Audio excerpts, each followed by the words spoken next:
Hello everybody, welcome back to Raspberries Gaming, and well, it's another end of 2019, and now we're going to be ending as the ball drops. We're looking forward to 2020, but we're not through with the year yet, as we all know, and this year is only fitting that we vote for is what you folks thought was the best, And the Oscar goes to... and the worst for 2019. You suck!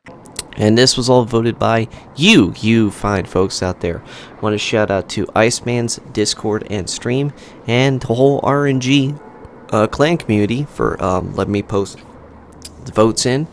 And the votes are in. So let's see what everybody thinks this year is the best and worst that has come from Wargaming's own little world for 2019.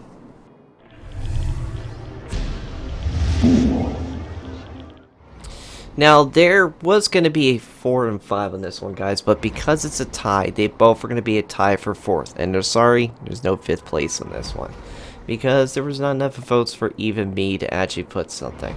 So, next year, I guess we're going to have to ask people to vote more. That way we can get a rough number better. But this year, 4th place is a tie between the Italian Cruiser Line and the Research Bureau. Now, I can understand a little bit of the anger of the Italians because they have a painful reload in some of them. They have weak armor. They have a real difficult ability with their caliber guns and SAP rounds compared to armor-piercing rounds.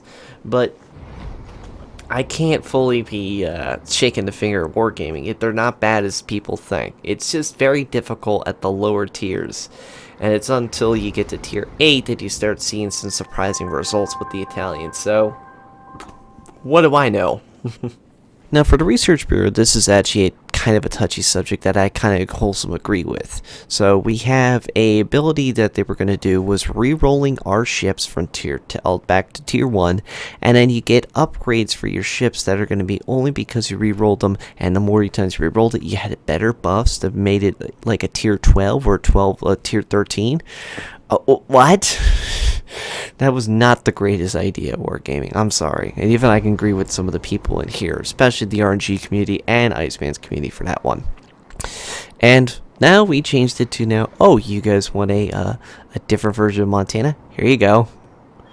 Yeah, Wargaming, you gotta find some other implement for this. But other than that, guys, I definitely understand people's anger for the Research Bureau and should have been a lot more polished when it initially came out. Now, on to number 3.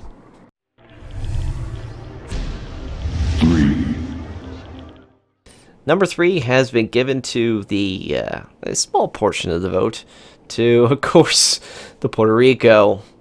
Yeah, this bonfire of a ship, when it was thought of and released and everything else fun in between, definitely caused a lot of anger and just anger.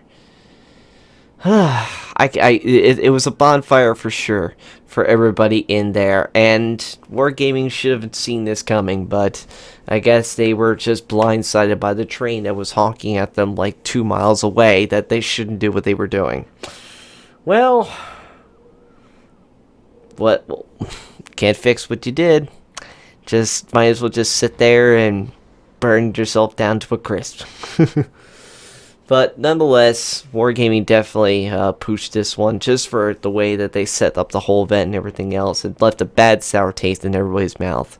Hopefully next year, if they don't do it again, they actually fix what they need to get fixed.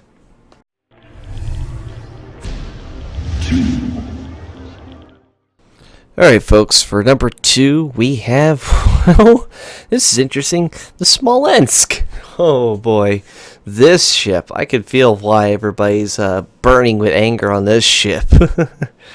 This light cruiser over here that basically has smoke, has ability to torpedo, has fast reloading 130mm dual purpose cannons that you can just rain hell on your enemies and just burn them to a bloody crisp. You thought Worcester and Minotaur were bad?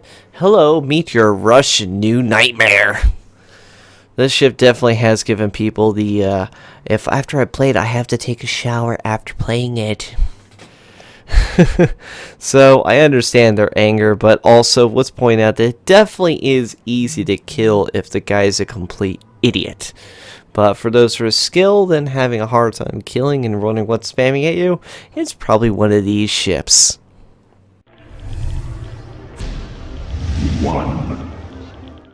For number one, guys, we had was the CV rework. Was the worst content added for 2019. And I'm actually going to put a spin on this the way I feel that it was probably worse. Not because it has changed the aspect of the game and made DDs having a deal with a living nightmare. We knew that that was going to happen when they put rocket planes into it. And it was already annoying for certain DDs, especially with the radars. Now they're going, now I got to deal with radar, now I got to deal with the carriers focusing me with their planes. Well, what else were you going to expect? You know, it was bound to happen something. So, yeah, but I think the biggest pain that has been given out with the CV rework is not that. It was now when it was released, it was not fully finished. It felt like a half-baked, finished thought there. And now you have a bunch of players who know all the exploits from it, playing these ships and just shredding battleships and cruisers and destroyers without having to deal with a single plane being destroyed. And then it took multiple patches for Wargaming to fix the glitches. So that's why I'm kind of glad that when they decided to do this submarine project that's allegedly coming out, let's say, guys, maybe next year. Maybe next year is coming out in 2020. Foreshadowing, maybe. But at least that they're not going to make the mistake like they did with the CVs with a whole other bunch of things that we talked about previously in previous videos and Raz Speaks. But let's hope that they are not going to think the same mistake as they done with the carriers from this year in 2019. Because I don't think anybody wants to see that ever happen again, do they? Alright folks, so now it's time for the best that was given to us in 2019. So starting with number 5. Number 5 has been given to us with 10 votes, or 8.4% of the vote, was the Premium Battleship Georgia. This ship definitely is one of my favorites that have been out for Tier 9. Definitely trumps my big Trump wagon or Missouri, for sure. Even though Missouri has a better credit rating gaining, and it is a traditional Iowa-class battleship, this previous early adoption version of it would have been, of the Iowa, is definitely a lot of fun. Speed boost, 18-inch guns, fast speed, secondary hits, and very good penetrating accurate shells.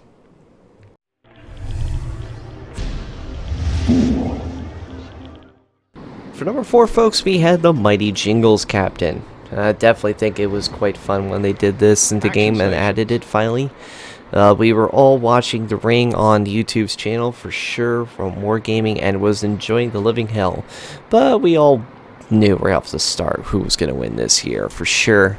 With a guy who we all love for his British accent, his funny witsy humor, and always making mistakes once in a while on this channel, has become a laughing meme in the entire game. Glad to finally see him on our ships, and I'm sure everybody has loved to have him as their voiceover for their game. As, of course, you wanted to say, enemy submarine spotted. 3.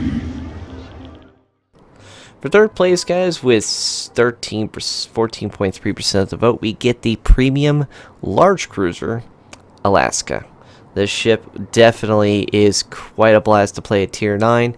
Did a nice review. You guys can look at it right there, up there. And you can also look down below in the comments, in the description down below. I made sure I put any of the reviews of any of the premiums I have in question for this video and on this video for sure. This ship has been quite fun and enjoyable for some players. It definitely has seen its better days since it's been released, but it's still quite a bit of fun to play as a large cruiser and quite interesting to play. I pray that Wargaming is going to release more content of the older years from the United States Navy, because there is a lot of projects that would be really cool to see them add in the future.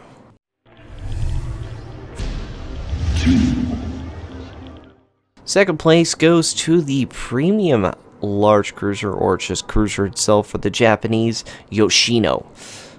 This ship, oh my goodness, where do we start? Long range guns that can burn everything instantaneously, to its ability to invisibly throw torpedoes, and when it hits, boy does it hurt.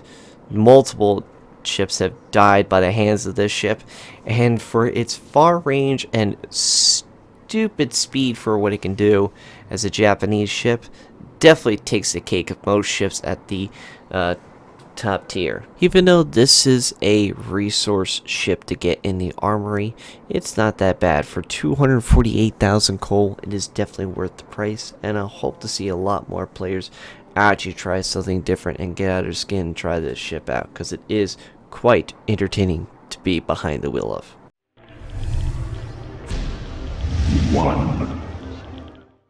Number 1 with 18.5% of the vote actually was a shocker to me. I thought that there would be a bigger vote for another thing, but this took the cake.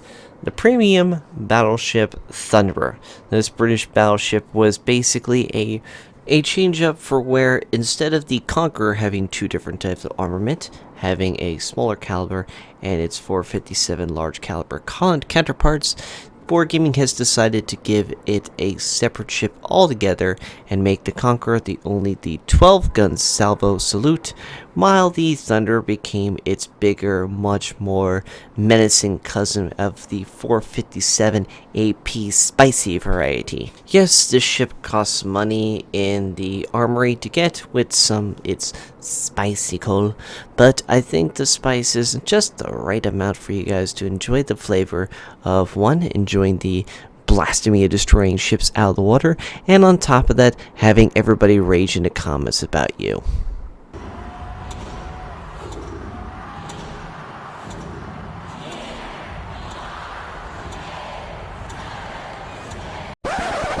No, Raz, we're not there yet. So that's it for everybody, the top end of the best and worst of 2019. So hopefully in 2020, some of these things are going to get better. Hopefully we don't see anything come worse again. Unless Wargaming wants to see those put in the worst section again.